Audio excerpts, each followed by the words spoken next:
you've got sentiment as negative today after a 4% decline as you did during the financial crisis, during the 2020 pandemic, during the 2022 correction. And it's not just retail investors that are that negative. It's also institutional investors. If you take a look at our composite index, it's at levels that are often very coincident with intermediate market bottoms.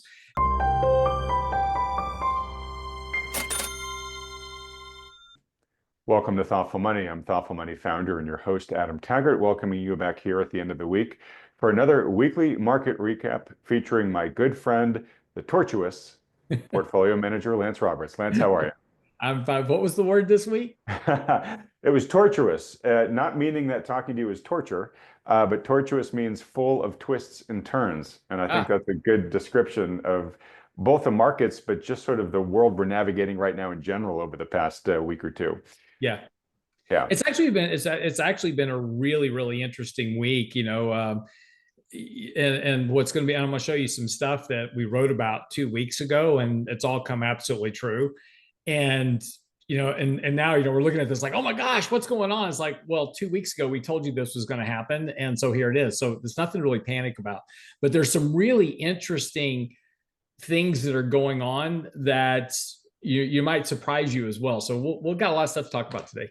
Okay. Well, I mean, why don't we just kind of dive right into it then? So, obviously, for anyone that's been paying attention this week has seen that we've seen what is now getting referred to in the headlines as sort of a growth scare in the markets, and the markets have sold off a bit. We're seeing weakness in a lot of different asset classes right now, but stocks obviously is what's getting the big headline attention. Although Bitcoin, has dropped pretty darn substantially over the past week. I think since the beginning of the year now, it's officially down over 20%. And we've talked about that being kind of a real bellwether for sort of speculative sentiment in the market. And so it seems like the market's becoming more and more risk off here. So anyways, yeah, why don't you start wherever you want to, Lance? But I know we've been warning about valuations, which of course is not a timing thing, but you have been saying in the past recent appearances on this channel and in your daily videos that you were expecting the markets to have a little bit of a sell-off here, and that's sort of what we're seeing. Yeah, and again, it's really easy to get caught up in all the headlines and things that are going on. It's like, oh my gosh, this is a growth scare. This is this scare. It's this is weighing on the market. So here's what we wrote just recently. It says the bullish bias is evidence as witnessed by the recent surge in retail money flows into leveraged ETFs and speculative options trading. That includes Bitcoin, that includes gold as well. However, as is always the case, when investors are crowded on the one side of the boat, it's often a decent contrarian signal to be a bit more cautious. Furthermore, while there is currently no evidence of a catalyst for the correction, it's worth noting that we are entering the seasonally weak part of February. And this was the chart that we posted. This was what we wrote on February the 15th, day after Valentine's Day. And so all you've seen in the last week is just the reversal of some of this exuberant kind of overbought market that we've had. And in fact, beyond that, we then published an article that you and I talked about a bit last week. I believe it was last week. Yeah, it was actually last week. We talked about this because the kind of retail exuberance in the market had gotten very extended. And we discussed that, this is what happens when all correlations kind of go to one. And so we showed this chart of emerging markets versus international markets versus the S&P. Correlation was near 1 at that time. We talked about Bitcoin, which had a correlation of 1 to the markets. And remember, all Bitcoin is, you can try to come up with all the theses that you want to come up with. Bitcoin is this or Bitcoin is that. At the end of the day, it's a leverage bet on the NASDAQ. That's all it is, because the correlation, as you can see here, this is Bitcoin correlation to the S&P. It just stays at 1.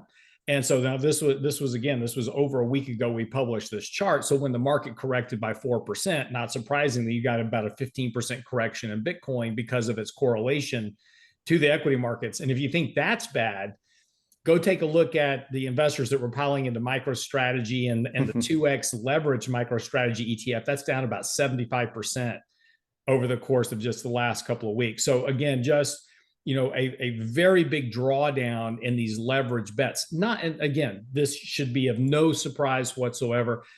We talked about golds. Its correlation to equities had reached 1 whenever you've had a very big or very high correlation between gold and the S&P, typically a good sign. And we said this last week, just take some profits, rebalance. We have a portfolio that's long gold. We just rebalanced the position, just took a little profit out of it. And this is something that also we talk about in our weekly newsletter. We post this chart every week in the newsletter, and this is our risk range report. And we have now adapted this to SimpleVisor as well. So we have this running real time in SimpleVisor.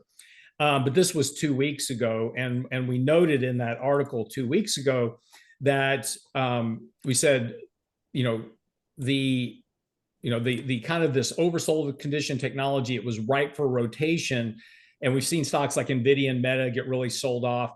However, that sector, along with international emerging markets, gold miners, is well outside normal risk ranges. Those markets should be rebalanced by taking profits, reducing exposure to target weights. There's a decently elevated risk. We'll see a rotation out of those areas sooner than later. So again, none of this that's going on right now is any surprise. Now, here's what is interesting about all of this, and we just wrote about this today in our daily market commentary. Very interesting. So the market's down about 4% from the peak, right? That's all that's happened. We had all-time highs, and about the last week, we're down 4%. However, you take a look at the sentiment of retail investors, it's now at levels that are more coincident with the financial crisis and with the 2022 bear market that we had, that 20% correction we had in 2022. You've got sentiment as negative today after a 4% decline as you did during the financial crisis, during the 2020 pandemic, during the 2022 correction. And it's not just retail investors that are that negative. It's also institutional investors. If you take a look at our composite index, it's at levels that are often very coincident with intermediate market bottoms. And importantly, we see the same thing on a standard deviation basis. It's also at levels that typically you don't see, except really very closely near kind of significant market bottoms. Now, I'm not saying that we're at a significant market bottom, but from a contrarian investing basis, this is about as good of a setup as you get for a contrarian trade in the markets, where it gets everybody off on one side of the boat. They're all kind of, it's like, it's a growth scare, AI's dead, whatever it is. And then that's where the market basically pulls the rug out from underneath you and runs in the other direction. So, we've had extremely overbought bullish conditions in the past month or so. This correction was not surprising. And now we're at levels in terms of being oversold that you're getting set up for a nice tradable bottom in the markets. And don't forget that we're doing about $1 trillion in buybacks this year. 92% of the windows are now open. Nvidia's window open for buybacks after their earnings on Thursday. So you've still got through the entire month, mostly through the entire month of March, you've got a very strong tailwind of corporate buybacks. Okay, so let's talk about two things on that. One is, you said the market's kind of treating this like it's Armageddon, right? Yeah. Some of our worst financial crises, it's only down 4%. What does that suggest to you about the market, Lance? I mean, to me, that can't necessarily be a healthy signal that just a little bit of pain makes investors like totally freak out here. And even though we're down near extremes, it does beg the question, just assume for a second there isn't a tradable bottom and the market actually drops another 10% from here. Sure. Are we going to get to like unprecedented levels of bearishness because we're already down so low with such little pain? Yeah, no, look, the market could certainly decline some more. Absolutely. Like you get a little bounce here.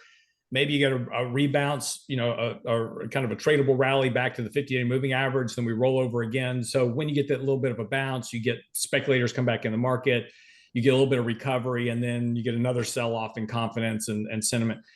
The issue is that you've got so much speculation in the markets now versus what we've seen previously. People trading options, trading Bitcoin, trading gold on leverage. You've got, again, we just talked about last week, the amount of the massive surge in margin debt In fact, I wrote an extended piece on it on Tuesday of this week, just showing you some of the issues going on behind margin debt levels, which have surged to all-time highs. So you've got, not only are investors taking out margin to add exposure to their portfolio, they're taking out margin to buy leveraged assets to add exposure to the portfolio. Buying 2-for-1, 3-for-1 ETFs, or buying 0-day options. They're adding exposure to highly leveraged assets like Bitcoin and gold. So all those type of things, that's all that speculative fervor in the market. So when when you're leveraged, a 4% decline for me, right, is a 10% decline for everybody else that's leveraged. Because again, the leverage works in reverse, but worse. So, so a lot of the stuff that's unwinding, you're seeing investors really getting caught on the wrong side of that trade, and they're getting absolutely decimated. But what's fascinating is that I can show you a couple of charts here, and if I didn't show you the names of the charts, you'd say there's nothing wrong with the market. Over the last week, our portfolio is basically flat. It hasn't gone down at all, because we're invested in areas of the market like staples, like utilities, like REITs, that we have exposure to those areas. Bond yields, of course, have been doing fantastic. Bond yields have some of the best returns this year of all asset classes right now. So yeah. I'm going to let you talk about that in depth in just a little bit, so don't worry. Yeah. Well, no, I'm just saying, but bonds have been doing a yeoman's job of providing a hedge to portfolios. So if you take a look at our performance year to date, our portfolio year to date's up a little bit over 4%. In a 60-40 allocation. That shouldn't happen. It's beating the S&P. That shouldn't happen. But again, it's just been a couple of areas of the market that have been under a lot of pressure. Technology certainly been under a lot of pressure. Nvidia, Microsoft, Apple, those stocks have certainly, primarily Nvidia, has been Tesla. That was the one I was looking for. Tesla has been under a lot of pressure. But a lot of that's positioning. That's going to fade. The thesis behind those companies. I mean, Nvidia just reported earnings, 79% growth in revenues, $11 billion in sales, and Blackwell chips that they just launched in the last quarter of last year. You don't print those kinds of numbers, and you've got a stock that's trading with a PEG ratio of less than 1. So, this whole idea behind, Nvidia, et cetera, is, done, whatever. This is just a normal correction within a highly volatile stock, and investors that are adept and smart about this, they'll buy the stock at some point, make a lot of money on it. Now, we're not particularly there yet, but we're getting there. And we're seeing that across a lot of these stocks that have really strong growth rates. They're getting punished right now. Not surprising, kind of part of the game, but those provide really good opportunities for investors longer term. Okay. I'm going to get to my second point in just a second, but still on this first one, maybe is part of the reason why the sentiment moves so quickly now is because of what you were talking about, which is, if you think of it as from a median investor standpoint, maybe things really aren't that different than they've been in the past. But if you think of it on the average, we now have so many instruments where people can be so much more levered than they were in speculation. Appetite is so high now as a baseline that if the market goes down a little bit, you have a tail part of the market that's getting zorched, right? So they're skewing the average more bearish than normal, right? Because you've got the majority of the market saying, 4% down, not that bad. And then you've got maybe 10% saying, oh my God, I just lost everything. Right? So that's, it's punching above its weight in terms of pulling the mean down. Yeah. And again, especially when it comes to sentiment. But, also too, remember, we just have so much more media out there, right? It was interesting. We were having this conversation earlier this week on our Real Investment Show on YouTube, is that, you just saw the consumer sentiment indexes come out, and it's like, oh, there's a big surge in inflation expectations. Well, if you dig down into the number, what you find out is that Democrats had a very big surge in inflation expectations since the election. Their expectation of inflation is rising sharply. Republicans actually have had a very big decline in inflation expectations since the election.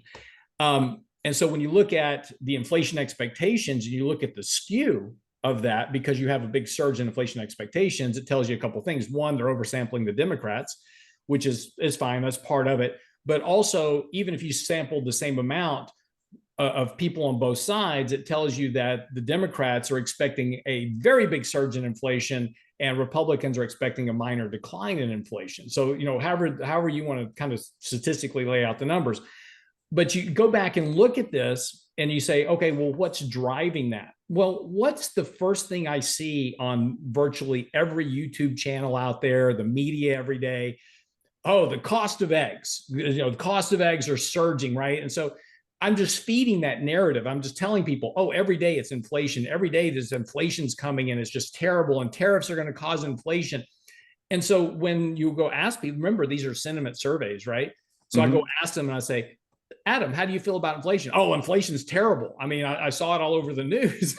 And so it doesn't really have anything to do with what's actually happening in the economy. It's just all about sentiment. So when you take a look at these other indicators like investor sentiment or positioning, et cetera, yes, I go, Adam, how do you feel about your portfolio? So if you ask me, Lance, how do you feel about your portfolio? It's great. Our portfolio is doing fantastic this year, much better than I would have expected. So I have sentiment, but you go ask somebody else who's long Bitcoin and long leveraged ETFs and long MicroStrategy, they're down 30-40% right now, and they're like going, what the hell just happened to my money? Right? And it's funny. I was just I like to watch streamers and other people kind of on YouTube just to see what's going on in the world.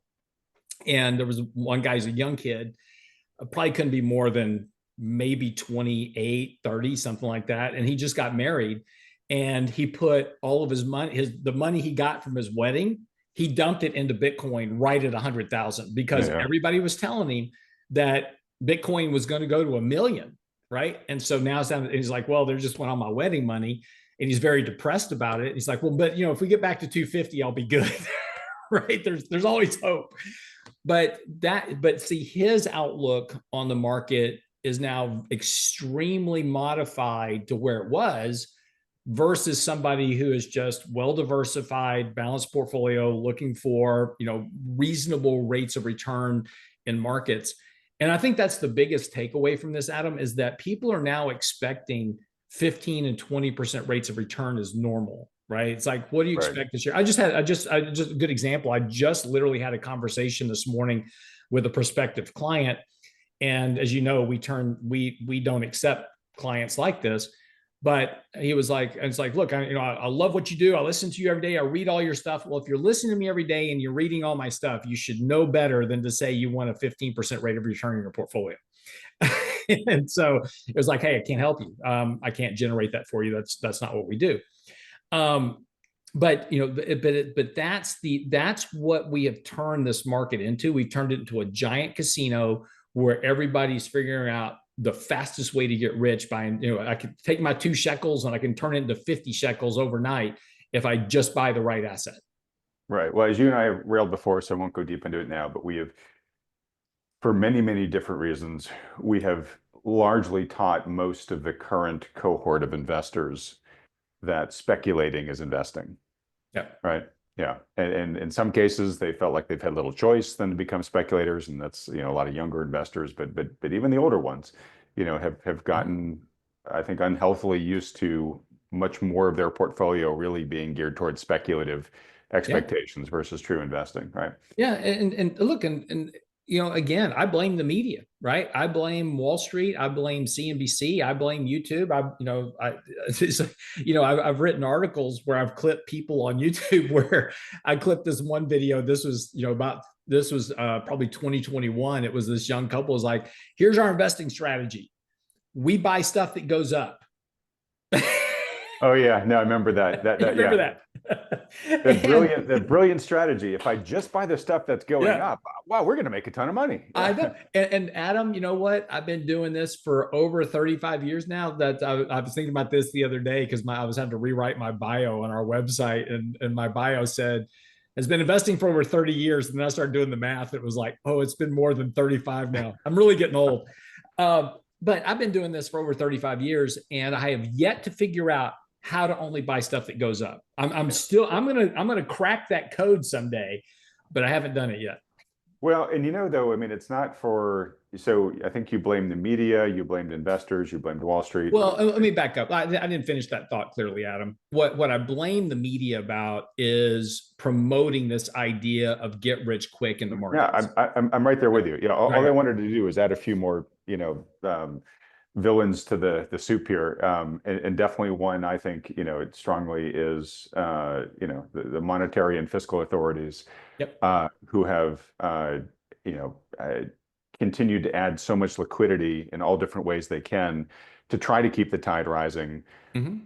to support this narrative, right? That hey, it just always goes up. There's a Powell put or now Trump put, um, and you just buy the dips and all that stuff, right? And from an enforcement standpoint, buybacks are cool. Used to be illegal once upon a time. Now it's totally fine, to Yeah. go out there and just manipulate prices like this. But anyways, well, we ranted about that before. Won't we do it again? Okay, let me get to some tactical questions here. Sure. So you talked about Nvidia, and obviously what seems to have been driving the action over the past 48 hours or so is the fact that Nvidia came out, announced blowout results as they do. But Wall Street was not as impressed with expectations, even though they're still pretty amazing relative to any other company. But one of the questions I just wanted to ask you to react to, Lance, is we've talked about at some point Nvidia is going to start disappointing investors just because like the guy who just, hey, we had two 20% years in the S&P, Lance, why can't you give me 15% this year, right?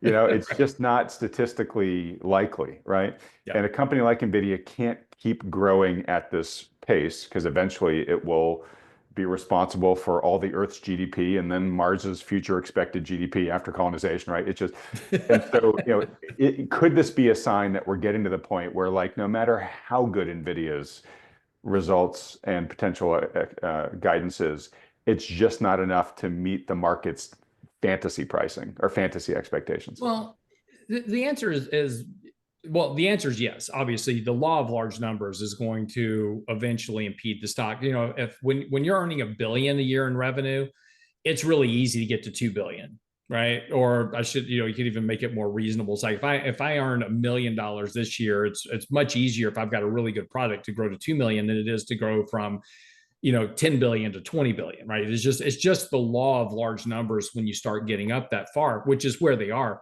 And so, but you've got a company that's still growing earnings at 79%.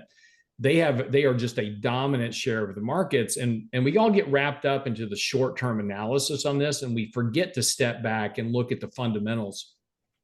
Here's a good example, right? Apple hasn't really grown revenues to any great degree in 5 years. They grow revenues a little bit, but the stock's performing well. It's still a bellwether in a lot of portfolios, and you expect a reasonable growth rate out of the stock. The stock's going to generate probably a 6 to 10% return every year, whatever it is, because it's now just a fully mature company. And Nvidia is rapidly going in that direction. They're just increased their dividend. They don't pay a huge dividend right now, but they are paying a dividend. So they are returning capital to shareholders in that regard. They don't buy back a lot of shares. If you take a look at Apple as a good comparison, they've reduced a very large chunk of their outstanding shares. They've spent trillions of dollars of capital on share buybacks in that company, but the company is still considered a good growth-oriented company. Nvidia is a hyper growth-oriented company. And so we've got to keep some things in perspective. And again, Nvidia is the darling of Wall Street right now. Obviously, it gets a lot of attention, but again, in the near term, and here we'll just kind of do a little bit of just chart analysis here, real quick. Hold on. So this is just a day. So if I show this is a daily chart of Nvidia, and super volatile. It's been all over the place lately. But in the last 6 months, it hasn't gone anywhere. So despite all of this news that's been out there, good earnings, bad earnings, missed expectations, the stock's just trading sideways. Now, it's painful, right, if you're trying to hold it, because it's the, these moves are big. They're, down 8% yesterday, right? But still well within its trading range. And this is why it's really important if you're owning a stock like Nvidia and you understand that you've picked a stock with a high beta volatility relative to the markets, you've got to slow down what you're looking at. And so if you look this on a weekly chart, you go, yeah, it had an 8%, but correction barely shows up. Right. I mean, it's just a very normal correction for this type of stock. And if I pull it out on a monthly basis, what correction? It's still positive for the month. So, again, these are the things that we have to start looking at. And then, you've got to come back and focus on fundamentals. You've got a company with a 1.4 price to earnings growth. That's cheap. If I can buy companies that have a PEG ratio of less than 2, and particularly less than 1.5, that's a company that is on the growth side of the sector. That's where I want to buy it. I mean, look, if I take let's flop this over to Apple just real quick. Also, here's Apple. It's got a PEG ratio of almost 3, right? And you can see the amount of shares that are out there that they're buying back. Take a look at Tesla, which I don't. By the way, I own Apple. I own Nvidia. Just disclosure, we don't own Tesla. Tesla's got a PEG ratio of 5.25, right? So despite the fact that, there's a lot of chase in Tesla, if you had the choice of which of those stocks to buy in your portfolio, and I'm just picking some of the big Mag 7 that everybody talks about, which one would you buy? Just from an earnings growth potential, right? You'd buy Nvidia all day long because it's cheapest on a price to earnings growth basis. On a relative valuation basis, it's fairly inexpensive. It trades at about 10 times relative PE. So again, we can't factor, where people kind of get distracted by headlines is they look at PE ratios. Like, oh, the PE of Nvidia is, well, here, let's just pull it back up instead of me guessing. So, the PE is 41 times earnings. Oh my gosh, that's expensive, right? We were just looking at Tesla, it was like 80. But the forward PE is 21. But if you factor, so forward PE is what's expected earnings next year. But if you factor in the earnings growth rate, it's got a relative PE of about 10. So again, when we start, and this is why it's important that you have to really be able to dissect, if you're going to own a company, right, other than just I'm buying it because it's going up, you've got to understand the fundamentals that are driving that growth of the company. And is the company fairly valued, undervalued, overvalued relative to those underlying fundamentals? And the problem is most people don't do the work. So yes, right. And yeah, we're long Nvidia. We have about a 1.75% position in it. We've bought and sold this stock so many times, we don't have any capital in it anymore. We're just strictly playing with house money at this point. So, but it's not 8% of our portfolio. It's not 10% of our portfolio. It's a reasonable allocation to a very strong growth-oriented company within the blend of assets within our portfolio that helps provide the portfolio have some growth, but also have stability and relatively low beta volatility over time. Yeah. Okay. So you're doing a great job of saying, validating why we say so often on this channel, active management is probably going to provide superior returns going forward than just passive management. So rather than just buying because it's going up and closing your eyes, you really got to do your homework. You're also validating all the reasons why we say, stick to the time-honored principles of wealth building in terms of portfolio management, the position sizing, the harvesting, all that stuff, right? Right. So, all right, Nvidia specifically, high PE, still a high relative price to sales. I saw it there at like 22 times or something like that, which by itself on the surface is a mind-blowing price to sales ratio, right? But remember, on the same side, but real quick, awesome point, Adam. Great point. That price to sales ratio last year was 50. Right. So coming down, not as bad as it's been, but still, if I just told you, hey, Lance, still pricey. I got this company, it's priced at over 20 times sales, you would essentially say, no friggin' way. Right? Well, but but this goes back to, if you just said, here's a blank company. Right. If that's all I told you. I'm not going to tell you the name of the company. Won't tell you the name of the company. Price to sales is 20. Would you buy it? No way. Yeah. Show me a company that grows earnings from 17 cents a share to $1.19 to $2.94, and then tell me their price to sales is 20. Wait, we got to have a further conversation. I totally get it. You're making the point I was going to make, right? So where I'm going with this is, so you can look at parts of Nvidia and say, that looks crazy. You can look at other parts like price to growth, the PEG ratio, and say, oh, yeah, that's actually pretty good. So you said, Nvidia is going through a corrective phase like it has gone through many times in its history. Yep. It is in your portfolio, as you said. Yep. You said at some point it's going to be a tactical buy, but you said not right now. What are the things you're going to be looking at for RIA to say, you know what, we're going to add some of this back in. We're going to start buying it again. Yeah. So basically, it just kind of goes back to a couple of things. One, the stock is down from its recent peak, but again, this is where we go back and look at longer term indicators. So short term indicators, the stock is very oversold. I think you could see a very tradable round. It wouldn't surprise me at all to see the stock rally pretty sharply in the first week of March, right? That would not surprise me at all.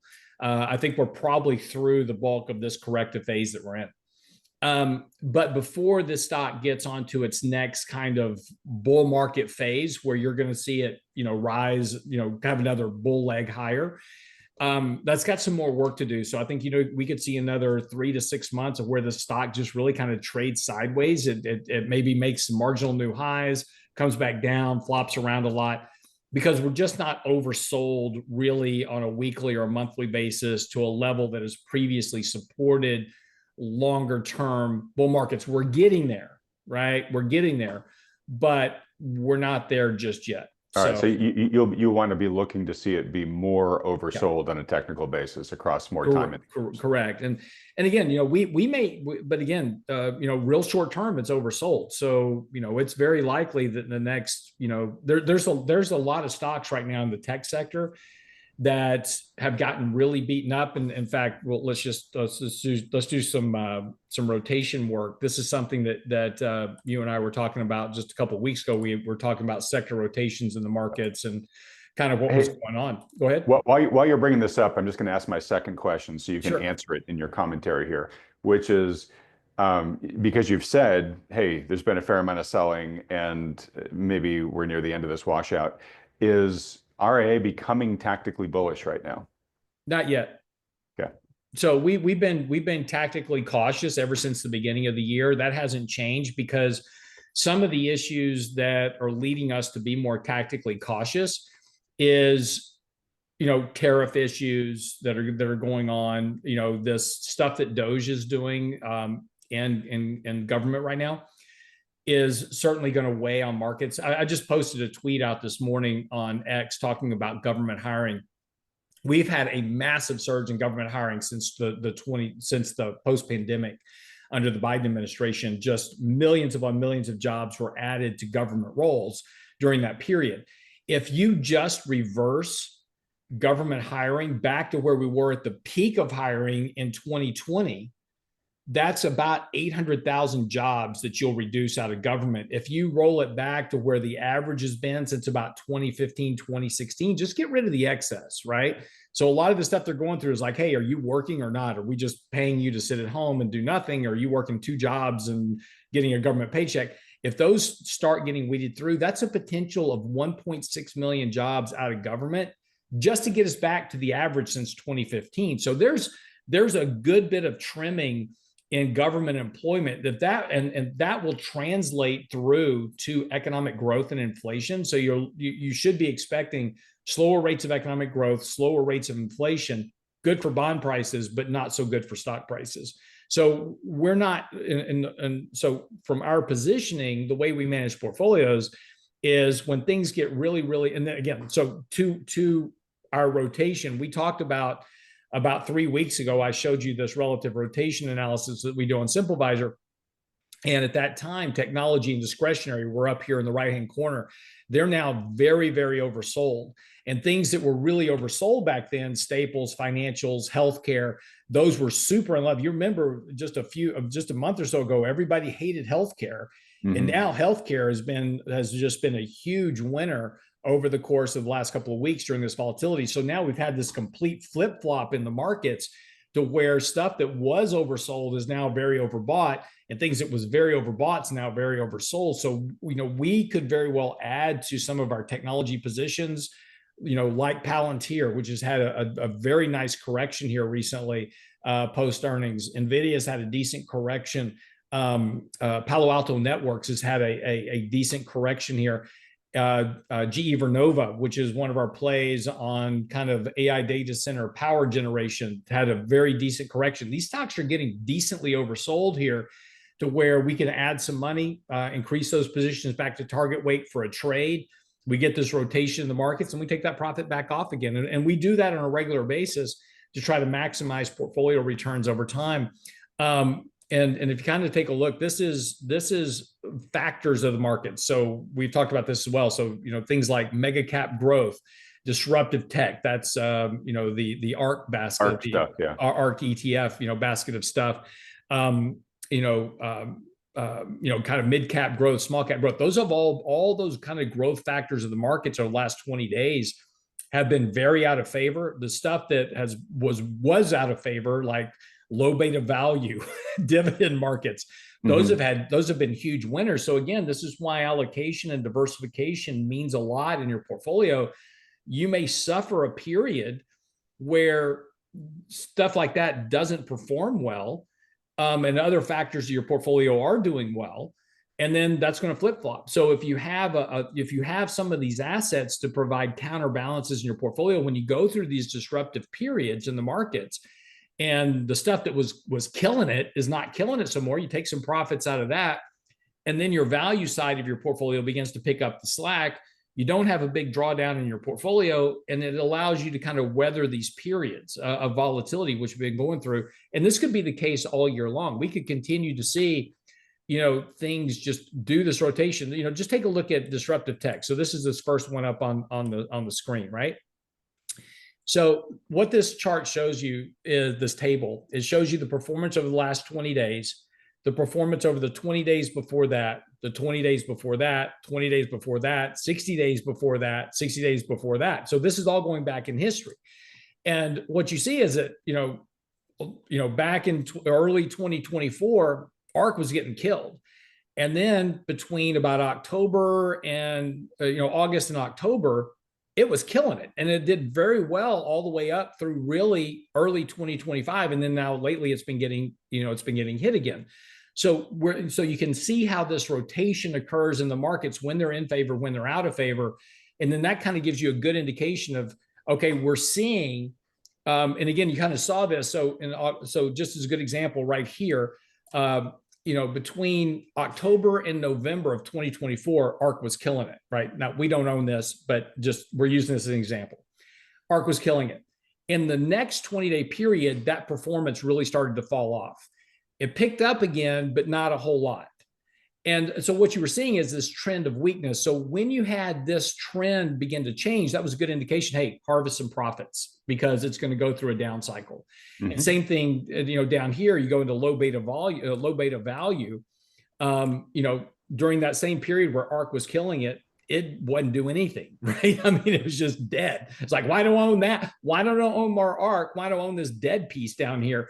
Because now it's killing it. And again, so you see that rotation in the assets between growth and value, and that's why you need to keep up with this. But and that's why we perform this analysis and manage that within our portfolio construct. So if you actually take a look at our portfolio as an example, you'll see stocks, just for instance, so we have, Diamondback Energy, Arista Networks, we've got bonds, we've got Palantir, but also on their side, we've got United Technologies, boring, AbbVie, boring, Costco and Walmart, boring. I mean, these are really boring stocks. Berkshire Hathaway, right? These are really boring stocks. But when the Palantirs of the world, when Nvidia are under pressure, that's where the money's going to, because it's going there to hide. Right. Okay, so that's a good maybe segue to now talk about bonds. Yep. So bond yields have come down, fairly substantially over the past couple of weeks. Yep. In your opinion, what is driving that? Is that more the bond market waking up to the fact that inflation might not be as big of an issue as you and Michael Leibowitz have been saying? Is that because capital is looking to hide in someplace safer right now? Like, what's driving it?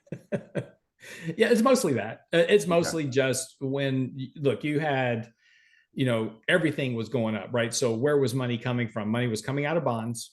who wants bonds when I can buy Bitcoin and leverage my position? I can buy gold, which is going up. I can buy stocks that are going up. Everything was going up. So why would I own bonds? That just doesn't make any sense, right? Actually, the trade was short bonds, take that capital, invest long. So you had a big trade going on Wall Street, and so we talked about the kind of BS term bond vigilantes, right? There's no such thing. It's just people shorting bonds, but they short bonds, take capital, go long equities, and so when you've got to unwind that trade, you've got to sell equities to buy bonds, and that's what's been going on. Okay, and so just to be clear, you can have people not like bonds, right? So they're selling bonds, right? But you're saying there's a class of people out there that are um, shorting, that have shorts on bonds, and just closing out those positions. In other words, you don't need the general market to get more bearish on bonds. Or bullish on bonds for bond prices to go up. You just need the people that are shorting bonds to close out their shorts, right? Which is, look, the number of people. So if you broke it down into the two categories you just said, there's a group of people out there, they just don't like bonds. That's mostly retail investors that don't know better, right? On Wall Street, the professional investors, they either own a lot of bonds because they're a bailiwick to their underlying portfolio structure. In fact, I just did we had talked about last week about the private credit fund that we're launching. And if you take a look at Tiger 21, if you're not familiar with who Tiger 21 is, they're a major investing club. You got to have $25 million worth of net worth just to get into the club, right? So these people just crank out astronomically high rates of return on an annual basis because it's a big networking thing. They're saying, hey, these are guys that are developing projects or doing investments or whatever it is. They're the people you really want in your network. Yeah, exactly. They are your network. And so if you take a look at their allocation, about 28% of their portfolio is in bonds. Now, if I'm making 15, 20% a year, so their allocation to equities is about 10%. Their allocation to precious metals, commodities is about 1%.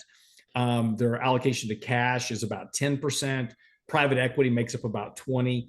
But if you look at their bucket of allocation, and just to smooth out the numbers, 25% bonds, 25% equity, liquid equity markets, stocks, and 25% private equity. The rest of it is a lot kind of lower volatility stuff. But a big chunk of that is bond exposure. And the reason is it provides stability, lowers my volatility of my portfolio. It generates a set rate of return every year, and I'm getting 4.5% on bonds. So why wouldn't I own them? So the only people that don't like bonds are retail investors that say, interest rates are going up, I can't own bonds, right? Because they don't understand the principal dynamics behind what drives bonds long term. Wall Street does. And so on the Wall Street side, you've got your traders, that your hedge funds, et cetera, that short bonds to go long equities. That's one group. And then you've got your pension funds, mutual funds, hedge funds, et cetera, that own long bonds, period, for stability, market returns, and safety. So again, you take a look at the dynamics of the market and what drives market short term. There was and we had posted a couple of things, but I think you and I even talked about it. There was a massive short position on bonds going into about 3 weeks ago. And so as that short position's got to get covered, it's going to push bond prices higher. And that's all that's been going on here lately. Okay. And the reason why I asked this, and I realize I asked my question a little inelegantly, but basically you've got two potential things that can drive bond prices higher. You've got the folks that are shorting bonds to close out their shorts, right? Yep. And that will have a positive impact on bond prices.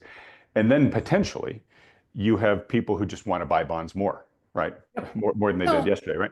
And so, or they're just selling equities right now, taking profits. There's been lots of discussion in kind of different media channels about, hedge funds are degrossing their book. Well, that money's got to go somewhere. I'm not going to put it in money market, right? So I'm going to buy bonds with it. But that falls into the buying more bonds than normal category. Yeah. So where I'm going with this is, a year ago, Lance, we talked a lot about speculating whether we were going to have a recession in 2024, right? And about middle of last year, recession fears really just left the headlines. I mean, Oh, the recession. Wall Street had really just embraced no landing, right? Right. And all of a sudden, you're starting to see recession creep back into the headlines. And I know we say don't just take the headlines, at face value, but it is showing that from a sentiment standpoint, a fear that the majority had that went away is now seeming to be coming back. And there's some people that are saying, hey, DOGE is going to be the thing that triggers a recession because it's reducing government spending, which has been juicing the markets and people are getting laid off and all that stuff, Sure. right? Sure. You have people saying, no, it's going to be tariffs that are going to do it, right? So there's a lot of potential risks out there that people are now beginning to think are recessionary risks. And just to mention a couple here beyond that, so GDP is slowing, as you and I have talked about. Yep. That we may have a government shutdown in mid-March. I mean, usually those things tend to be kind of nothing burgers, but that can't help. And the housing market is really starting to cool here.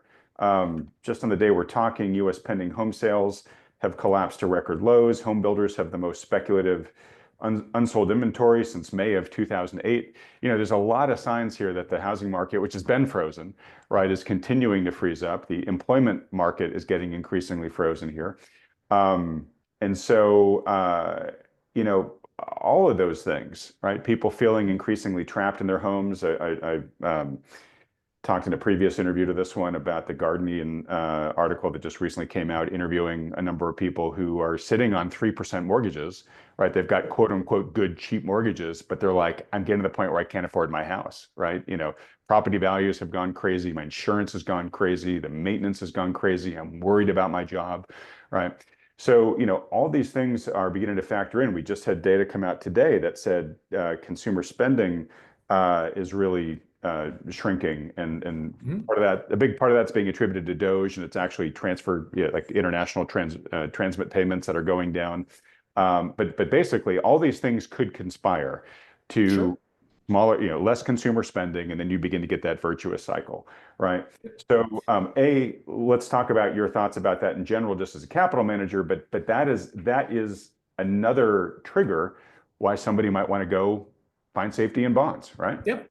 Well, no, I mean, look, our whole thesis the whole time is, look, bonds are fundamental. When you talk about term premium, that's just a made up thing. There's no way to calculate term premium. It's just the difference between where bonds are trading and where they should be trading. It's just the sentiment of people.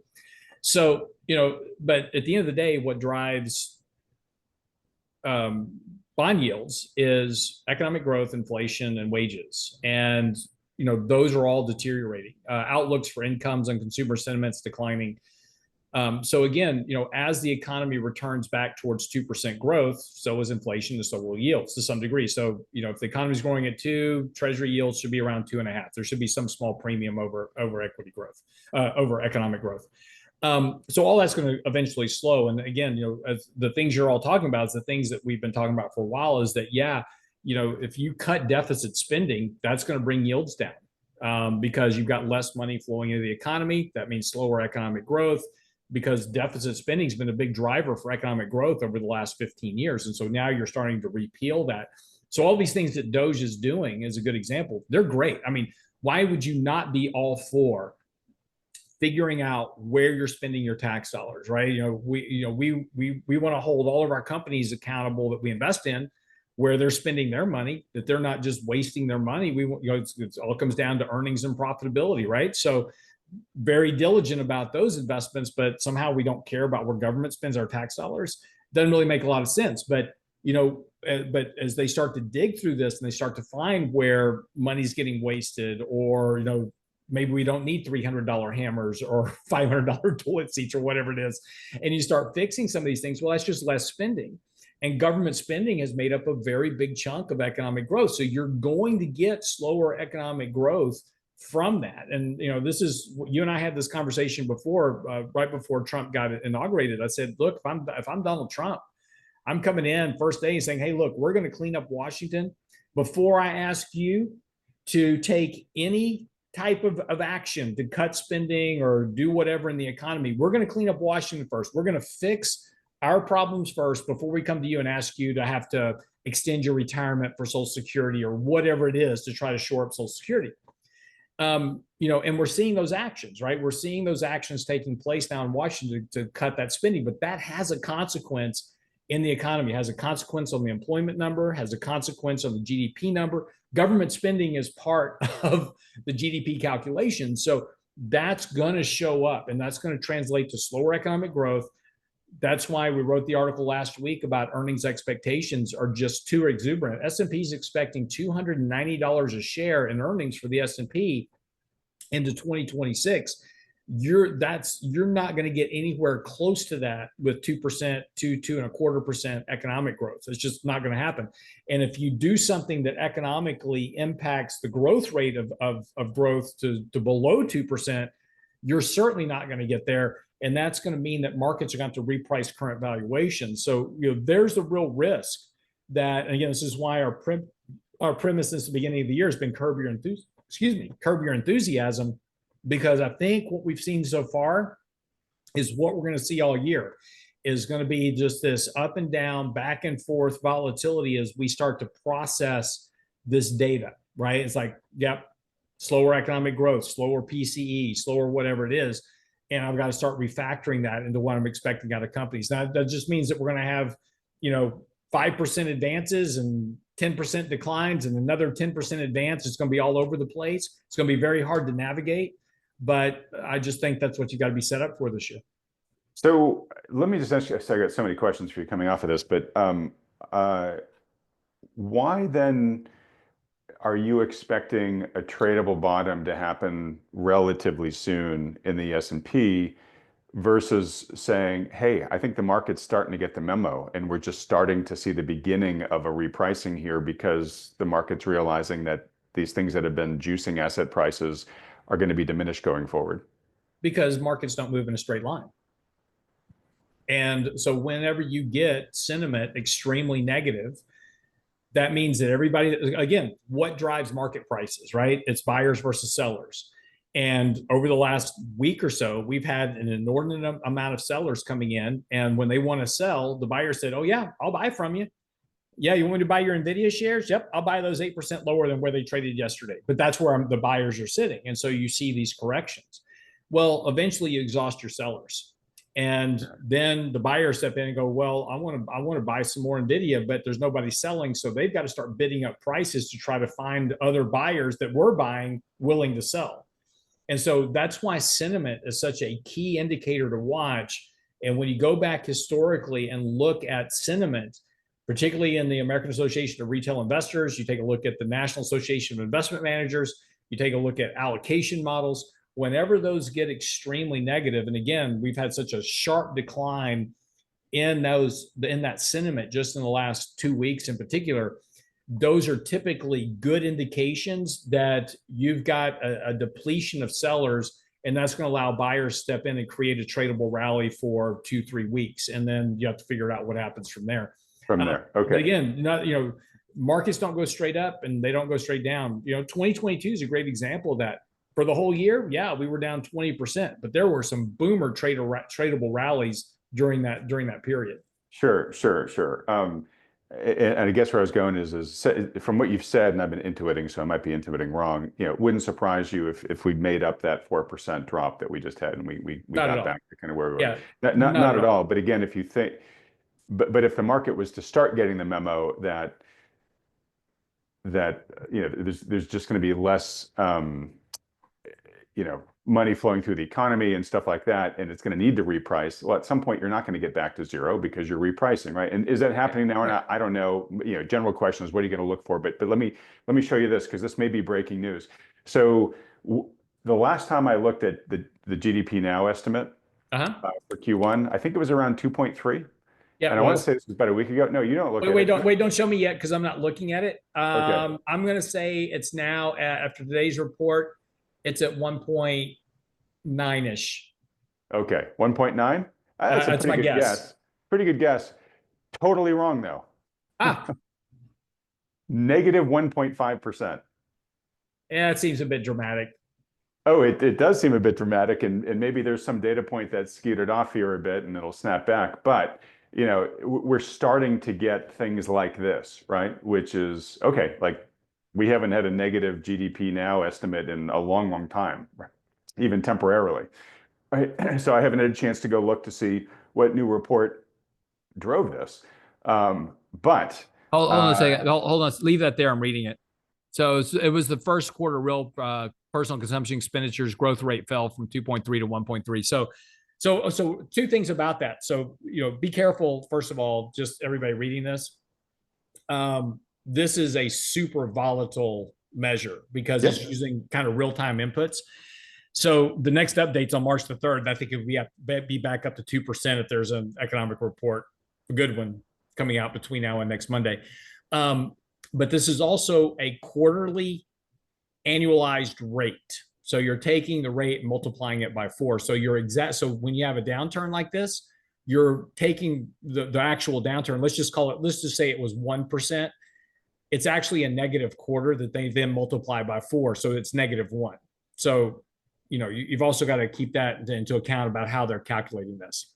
I would agree. Take this with a huge grain of salt, folks, right? But Lance, we haven't seen you're right. estimates appear in a good while. And all I'm saying is this is the kind of thing that begins to influence sentiment, right? Yeah, absolutely. Yeah. Okay. I guess just wrapping it up here, if indeed Wall Street begins to become more concerned about recession than it's been, and I would argue it's not been concerned about recession at all up until recently, that should continue to put a tailwind against bonds, which have already performed pretty well since the start of this year. And so, Lance Roberts's bond position, which he's taken a lot of slings and arrow for over 2024, Lance is beginning to think, hey, folks, this is kind of what I was expecting. This is why I've been in this trade. Well, no, let's talk about that for a second, because there's such a misnomer about that whole position. Let me just explain something to you about owning bonds. So here's our bond position, right? So we own extended duration bonds in our portfolio. We're currently down 2.31%. That is the net capital depreciation on the bond since we bought it. And so again, let me go back and just show you our trades on EDV. Does that factor in the income you're getting from the bonds? Don't jump there yet. Okay. So we bought our original position. We bought on 9/6/23. We added to it in June of 2023, and we sold a little bit. We had a huge rally in bond prices, so we just took that additional. We had added a little bit of exposure for a trade, took that back off, and then we're still holding the 214 shares we bought originally. So now, to your point, Adam, and this is the beauty of holding bonds, what people don't factor into this is that during this holding period from 2023, and just let's call this June 2025, over the last 2-year periods, I've been collecting 4.5% on that position. So despite the fact that the principal price is down 2.31, we're actually positive on a total return basis of about 6.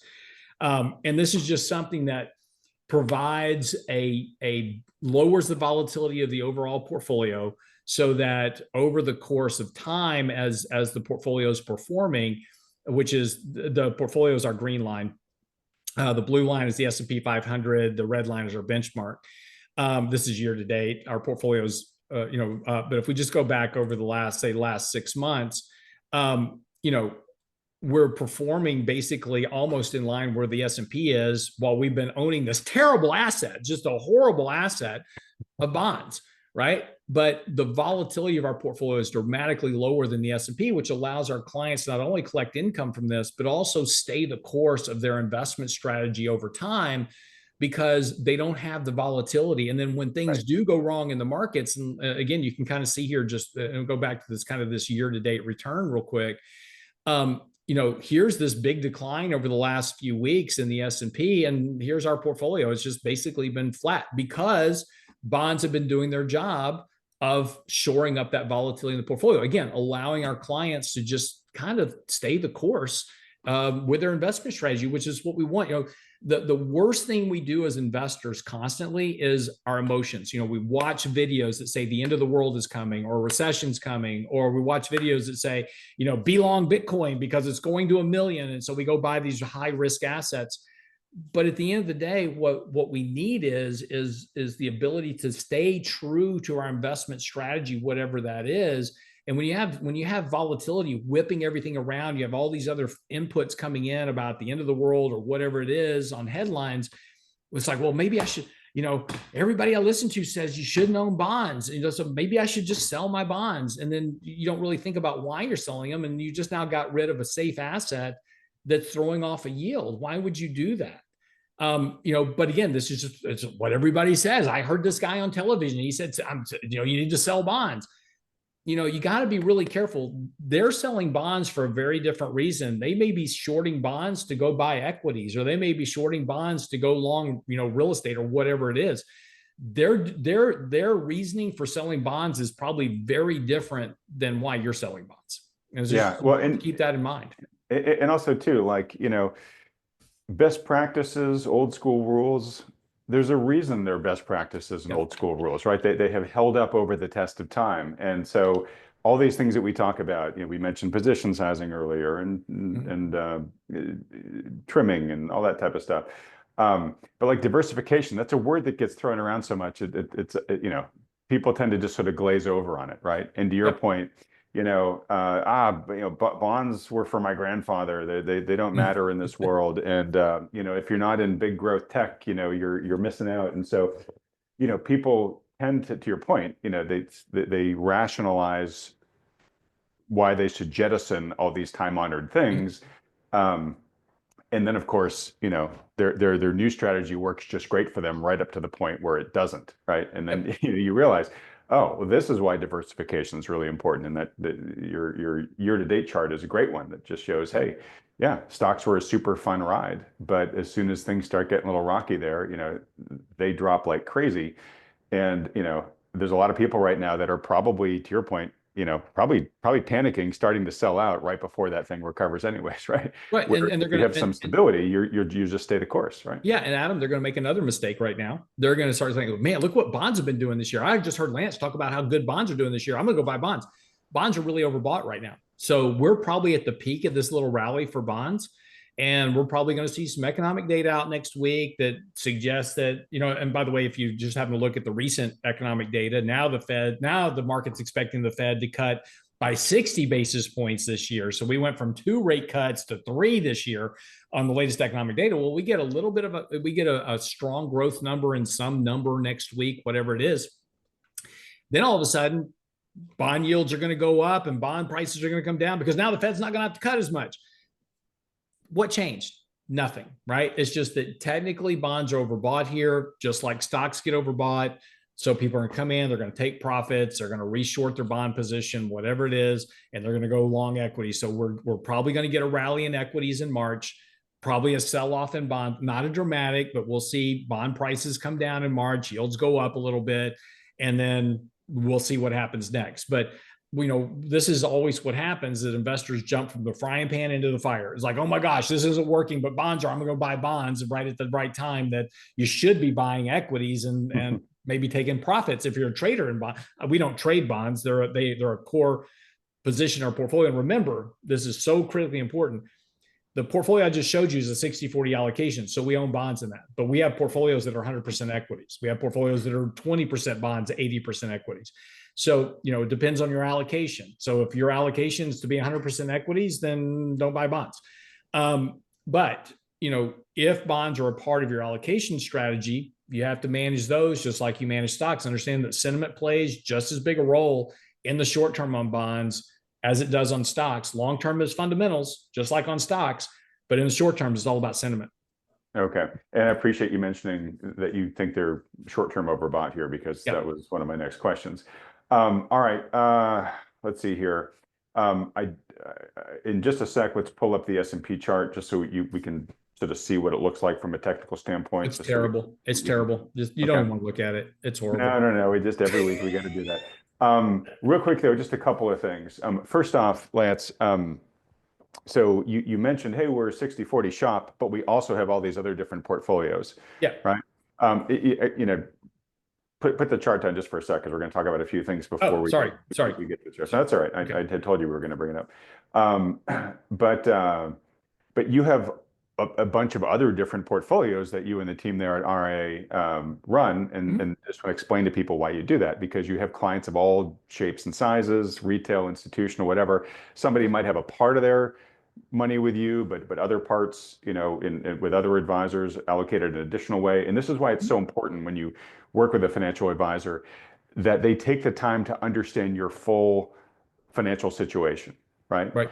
So, if you've got a really heavy equity portfolio, in say, a brokerage account that you want to continue managing yourself, great. But you guys might say, hey, look, then you need to have some bond exposure if you're going to put money over with us, because we want to have a blended, diversification across all your holdings, right?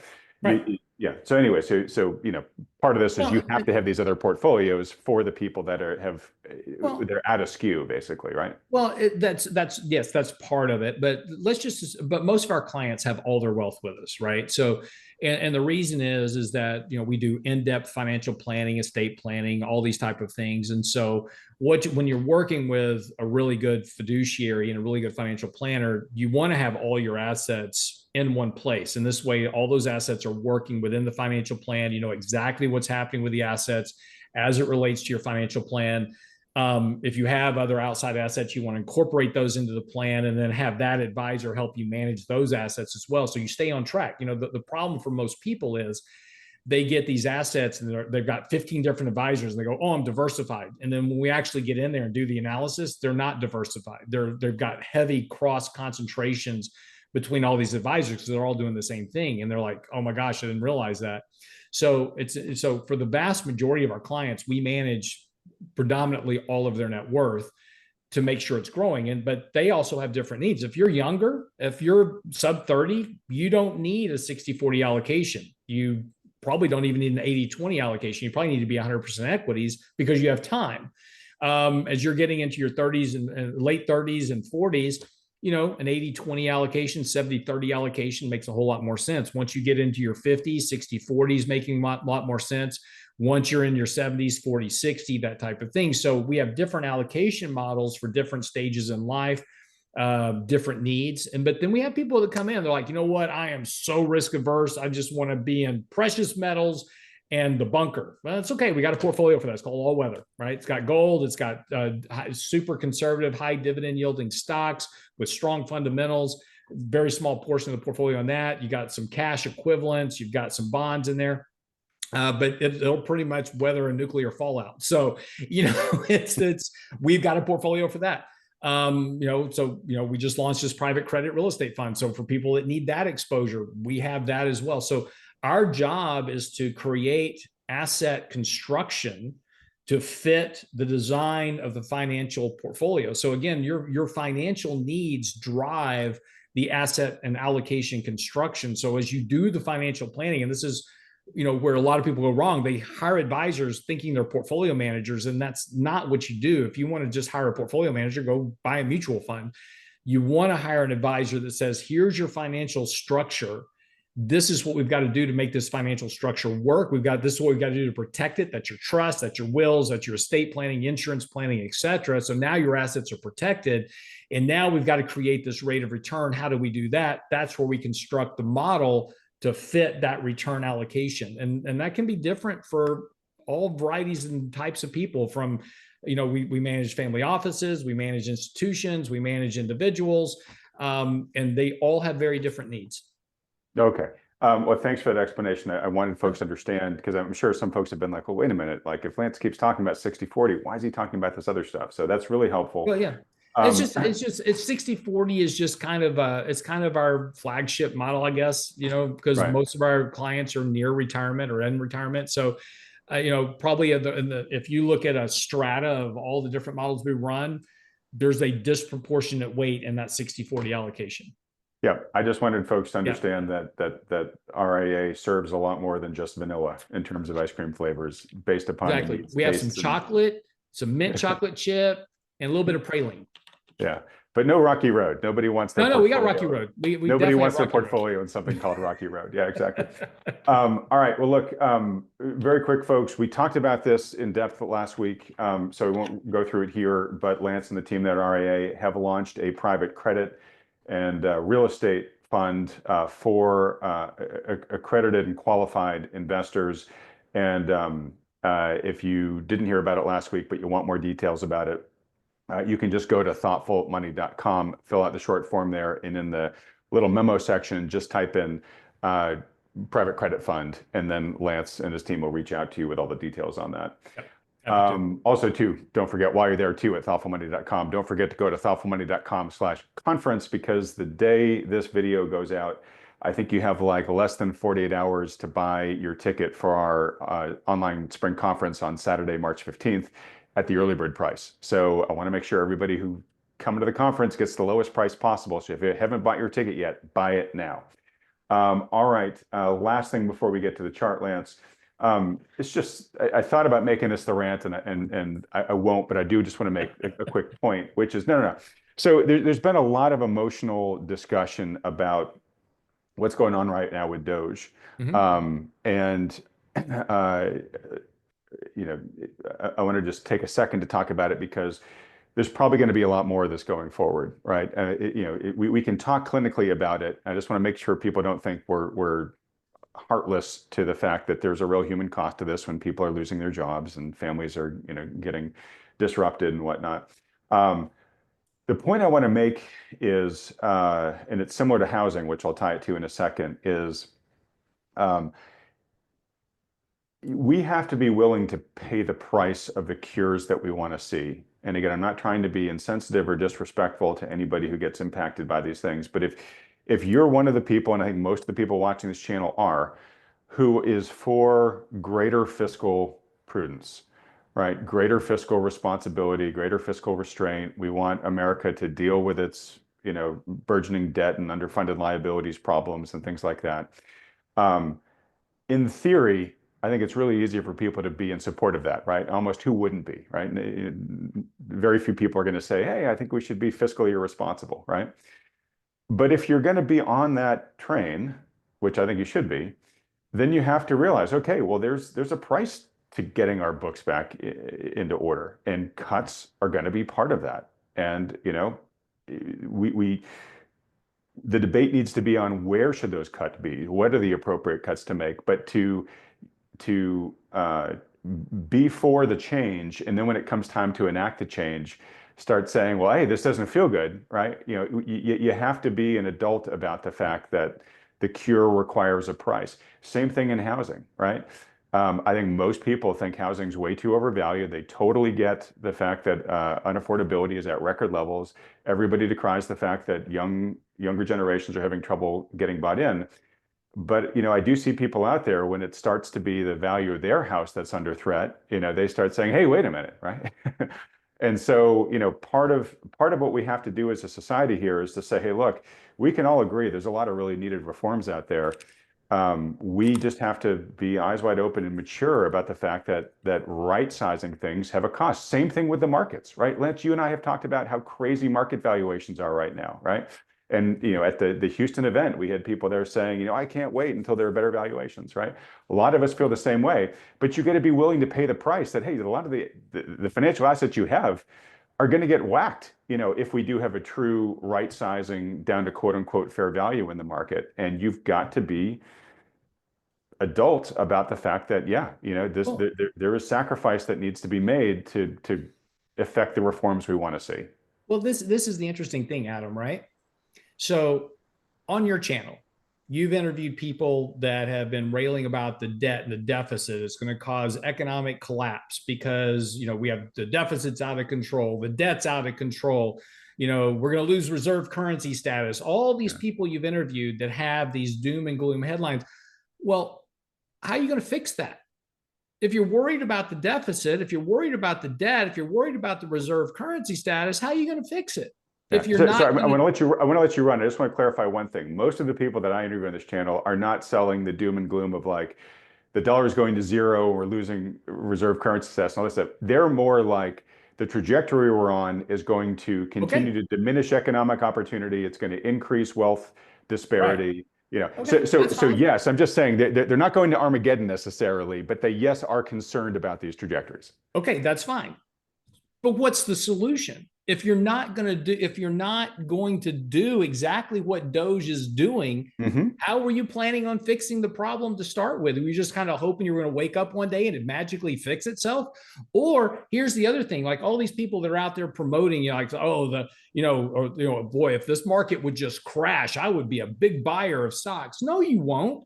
Because when this market crashes, guess what, pal? You're out of a job, right? And this is the thing that people always forget is that, yes, if the government is nothing more than a giant corporation. If I brought you a stock and I said, hey, look, here's this company, right? They've got too many employees. They waste millions of dollars every year on stuff that we don't even know where it's going, just have no idea where this money is getting spent. But hey, we think it's a good investment. You want to put your money into it. You say, well, hell no. That's what the government is. And you're investing your tax dollars in this every year. But, now you're decrying this fact like, oh my gosh, people are going to lose their job. But that's what happens in business. And this is what happens in the real life in the economy. When a company's not doing well, they lay off employees to fix themselves. They declare bankruptcy to reorganize and come out a leaner, meaner company on the other side, get rid of their debt, lay off employees, get lean, come out and rebuild themselves.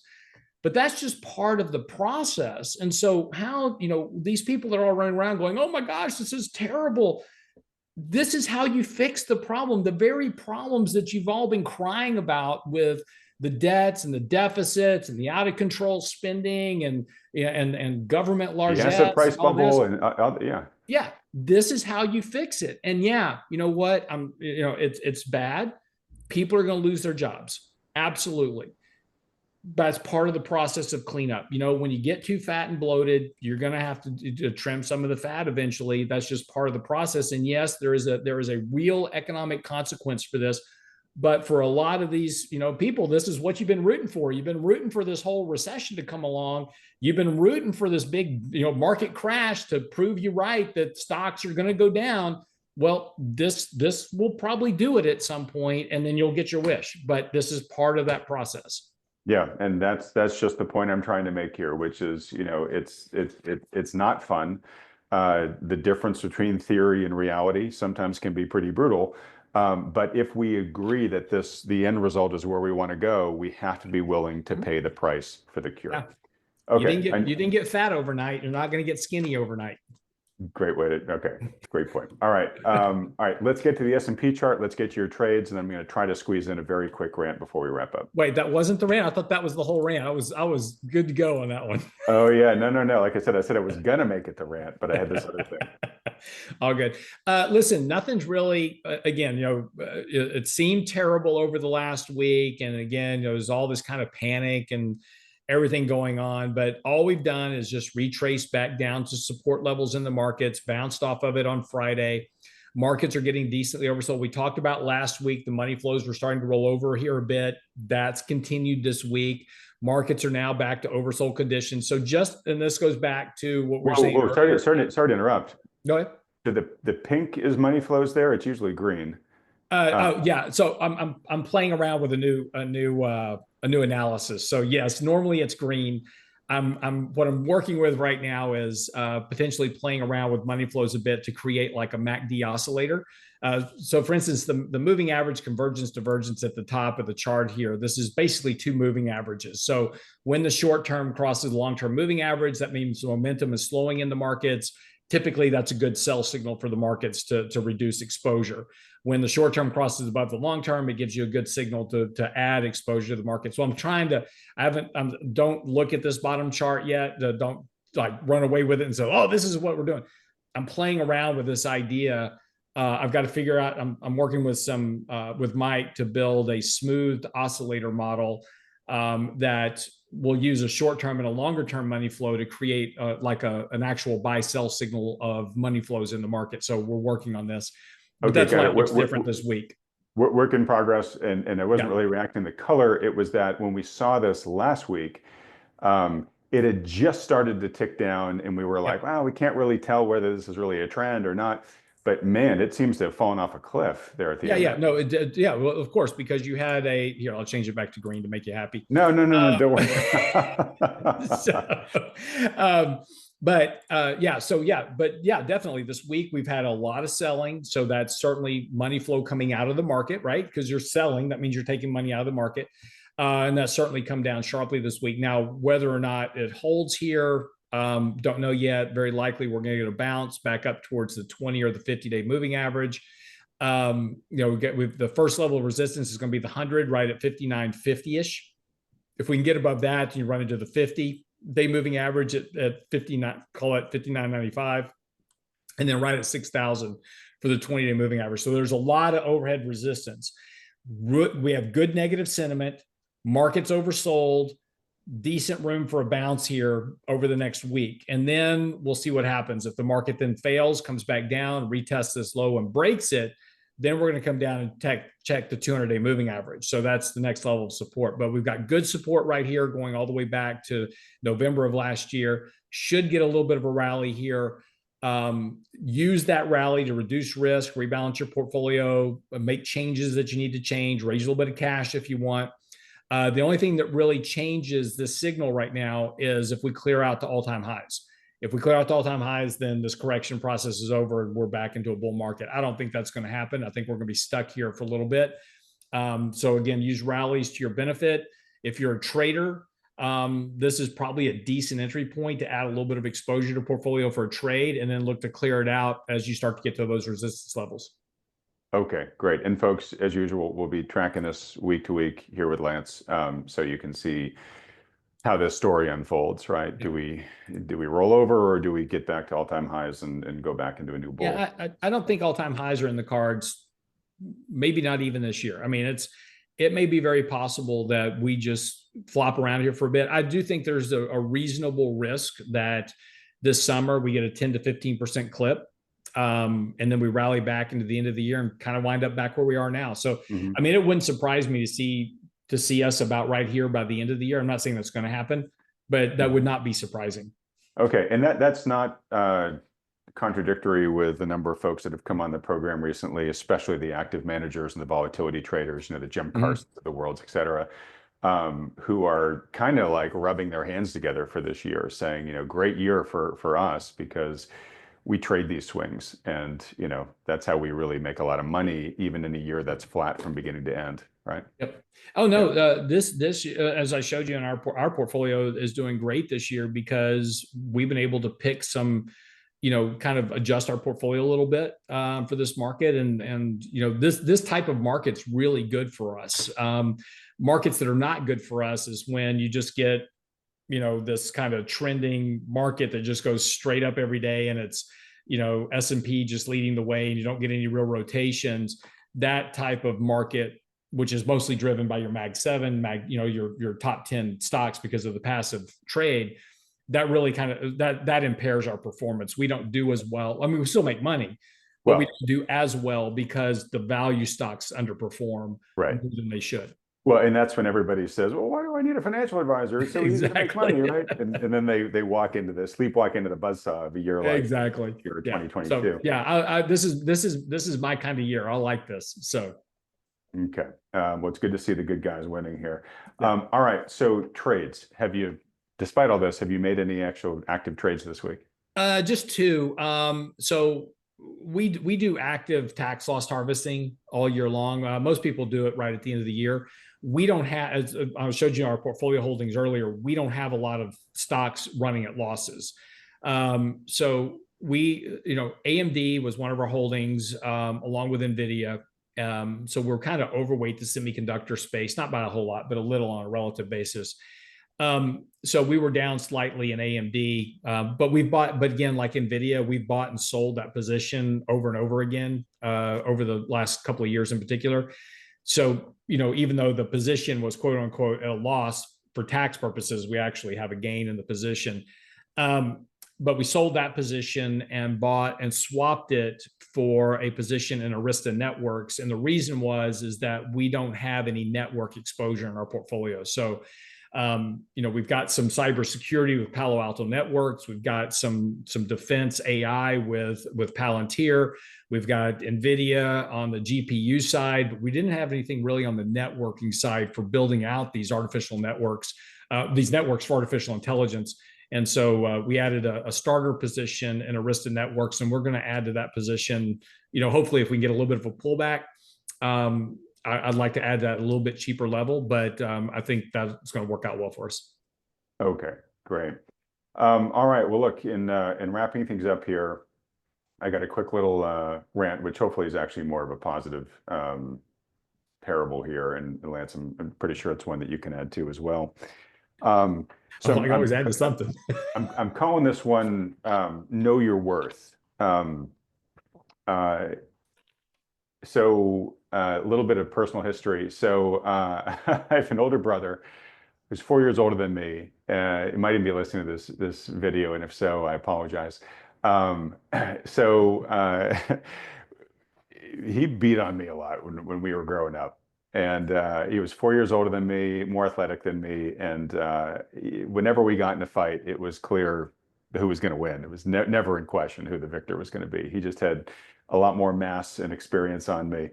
And, in this process of having an older sibling who really had it out for you, he kind of beat a lot of self-doubt into me. And, there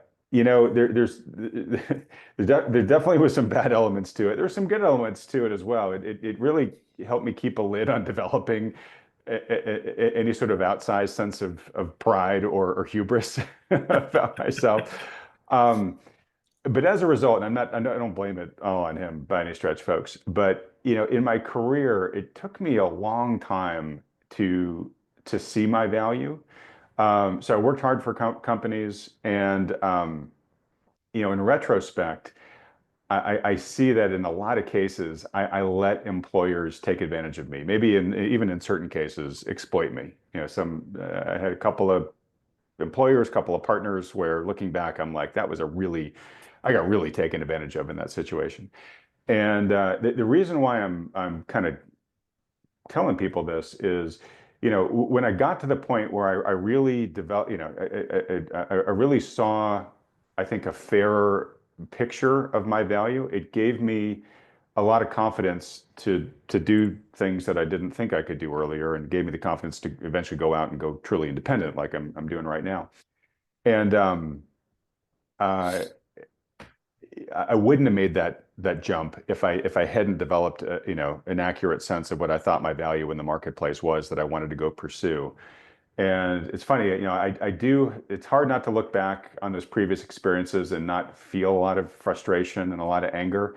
But to be honest, it's not so much against the people that I think maybe took advantage of me, and it's more letting myself be in that situation for as long as I did, right? And the reason why I'm telling everybody this is because, we talked earlier, Lance, about the concerns that people have about coming layoffs, recession, DOGE, whatever, right? And when you start getting nervous like that, you start playing it safe, right? And you're maybe more willing to stick out a situation that's not a good situation for you to be in. And if you're unfortunate enough to get laid off, yeah, that can really have a big impact on your self-esteem, right? It can leave you questioning, oh my gosh, does this mean I don't have any value, right, as an employee? And so what I want to kind of encourage people to do is, don't let events like that define your sense of self-worth. Um, you know, really try to get a good, accurate sense of how you provide value, what you're good at, so that you really can accurately map that to opportunities in the marketplace. Now, of course, you got to make sure you're not overvaluing yourself, right? This has got to be a realistic sense of what your self-worth is. And we should all be trying to increase our value and our worth in the marketplace as well. So you never should just sit on your laurels and say, I'm the best thing ever, right? But where I'm going with this is that I think we're going to be, I see the potential for us entering a time where people are going to be feeling less and less confident about their employment situation, and then either will stay in some place for longer than they should be, allow an employer to take greater advantage of them than they really should. By definition, an employer pays you less than your true worth, right? If they paid you exactly your true worth, they're not getting any value out of you, right? So by definition, there has to be some margin left over for them. So, you as an individual, I think, just need to, this is one of those sort of like seize your destiny for yourself. And I'm not saying that everybody needs to go out and become an entrepreneur, but everybody who is out there working for a paycheck uh, should be, for their own reasons and for their family's reasons, trying to make sure that they're getting fairly paid. And that all starts with developing, a very accurate sense of your worth. And if you're having trouble assessing that yourself, try to develop some mentors, try to develop some relationships in industry where people can try to give you as an objective as possible a sense of where your strengths and your weaknesses are. But just to kind of soldier on in a environment where it's like, I'm not sure I'm really being treated fairly here, but you don't have a sense of confidence that you can flex and really demand what you're truly worth. As somebody who did that for way too long, it doesn't serve you, right? So, anyways, I'll take a beat here, Lance. But you're a classic example, I think, of a guy who had a really good sense pretty early on of his worth in life, and really went out to kind of find a market opportunity that would pay you full value. No, I was really stupid. I just thought I had a lot of self-worth, Really? right? Did you start off with too much hubris? Did you have I thought I knew everything and nobody knew nothing, right? And it took me a long time to figure that out. No, it's a great point. It's funny, talking about. I look at this current administration and I kind of laugh because it's all Gen Xers for the most part. And you were talking about your brother beating you up. When I was growing up, my brother was 5 years older than me. And so, like, one Christmas, my dad gave him boxing gloves. And so he would give me the left glove and he'd take the right glove and he'd just beat the crap out of me. So, because he's right-handed and I'm not left-handed. So, and like he saw Robin Hood and he decided he wanted to shoot an arrow off my head. So I have a permanent scar here where he shot me with the arrow. So, it's those type of stories, right? It's how we survived childhood. We go out and beat each other up, and that's how we became best friends, is just beating the crap out of each other. Playing football in the middle of this, right in the middle of the street, and people yelling "car" and get on the road. Yeah. And that would never happen today, but that's the way we were raised. But it's interesting, Adam, to your point. I've been in the financial business for a long time, and I've met with thousands of people over time. I can tell you with absolute certainty that I have never met a person who was laid off from their job or terminated from their job that didn't wind up in a better place after. And it's just a function. What happens, and this happens with my wife. It happens with, I've seen it with my friends, is that we get trapped into a job and it's like, well, if I leave this job makes me miserable. I don't like the people I work with, but I'm just worried that there's not a better, I've got this security blanket with this job. Yeah, this job is terrible, but I've got this security blanket. I show up, I get paid, and I got my benefits, and I don't know what's on the other side. And I'm scared that if I go out there, that I may not be in a better position. And the issue is look, whether you're religious or not is up to you. I'm a big believer that I have a very strong faith, and the one thing that I know is that whenever I've been in the face of what seems to be an insurmountable challenge, that this was going to be the defining moment that ended my career for whatever it was, that another opportunity showed itself. And you've got to be open to those possibilities and allow yourself to take advantage of those opportunities. And as I said, I've met with so many people that they just lost their job. They're just completely distraught. It's like, I didn't even see this coming. And I'm like, don't worry about it. It's going to be fine. Let's shore up the near term, right? This is why we always have 6 months worth of an emergency, cushion set aside in portfolios, just specifically for this. This gives you time to go look and do what you need to do.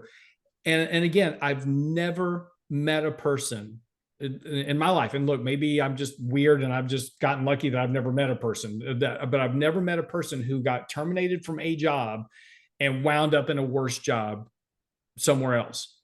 They always got hired by another company. It was a better position for them. it was a better play, and not necessarily for more money. It might have been for the same amount of money, but it was a better environment for them, and it gave them more opportunities. And the biggest thing is, and to your point about knowing your self-worth, is that you've got to be confident in yourself. If you're not confident in yourself, right, and your set of skills or whatever it is, then why would anybody hire you? Right? I mean, it's like you're going, it's like, yeah, I don't know if I can do that job or not. Or why wouldn't they keep taking advantage of you, right? Yeah, If you never stick up for yourself, and we can just keep paying you the same, under market rate, and you just swallow it, like most employers are going to be like, fine, the guy's not complaining, we're going to keep it as is. absolutely. And so, you should never be afraid. Look, this is what I tell my wife all the time, is that never be afraid to ask for something, because look, if you go ask for a raise, what's the worst that can happen? Well, they could fire me. They're not going to fire you, right? They're not going to fire you for asking for a raise. They may say no, and you say, okay. And then you can make a decision. Well, you can go look for a better job, but somebody will pay you more, but all they can do is say no, so don't be afraid to ask for, hey, you know what? I'm willing to do more. I'm willing to learn more. Never say no. If somebody comes to you and says, do you know how to do this? Absolutely. Go learn it if you don't, right? But yeah, absolutely, I can do that job. Whatever it is, figure it out, right? Make yourself valuable to the company. And if you make yourself invaluable to the company, be that guy or that gal that they don't know what, if we've got to lay off everybody in the company, we're not laying off that person, right? And we have people in our company that are just like that. It doesn't matter what happens. I will go to zero pay to keep those people on staff, right? Because they are too valuable to lose. And we make sure that they know that all the time. We value them. We make sure they know they're valued. We pay them well. We give them bonuses when we do well as a company. So, we want those types of employees for our business. Be that type of employee, right? It takes extra work. It takes extra dedication. It takes communication. Go talk to people. I love this whole thing of going back to work. I think one of the biggest mistakes that we ever did was this work from home thing, because all these millennial kids that are coming up, they cannot communicate. They cannot operate within an office. They cannot function in terms of innovation and originating ideas, because they've completely lost that environment where they were mentored, where they learned from people with experience, where they were able to generate ideas and implement those ideas. We did a really big disservice to really the Gen Z, late Gen Zers and millennials.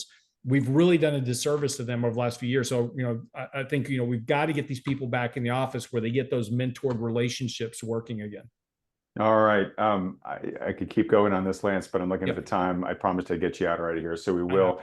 One thing I just want to thank you for is, my point about, know your self-worth, fight for it, for the realistic assessment of your self-worth. For some people that might be asking for a raise. For some people that might be actually saying, look, I'm going to go out and be self-employed and not have an employer, cutting off the top. I'm going to get my full net worth. Right now, there's all sorts of risks, that in costs that come along with that. But I love the fact that you just talked about how RAA acts as an employer, right? So there are a lot of people out there who are probably suffering jobs at companies where they feel like the company just doesn't care about them, right? There are employers out there like you guys that actually do have a culture of, look, we look hard for the really good people, and then we treat them really good because we don't want to lose them, right? Yeah. So I want to give people hope that, look, if you're stuck at one of those companies where you feel like your employer just doesn't have your back, it's going to take maybe some legwork to find one, but there are companies out there that do have a very pro-employee culture. So if you decide you still want to monetize your worth by working for somebody else, go find a really good somebody else to work for. Or start your own.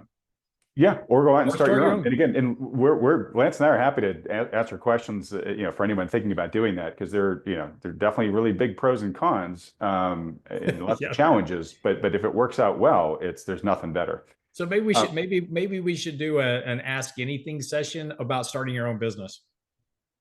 That's not a bad idea. You know, somebody was trying to recruit me for a mastermind for people that were looking to start businesses. Maybe we should do something like that. You know, if Yeah. people are interested in, you know, maybe it's a couple months where, you know, once a month, twice a month, you get to come on with us and any of the people in our networks and, you know, ask questions that can help you figure out how to make your next big entrepreneurial move. Anyways, folks, Yeah. if there's any interest in this, let us know in the comment section below.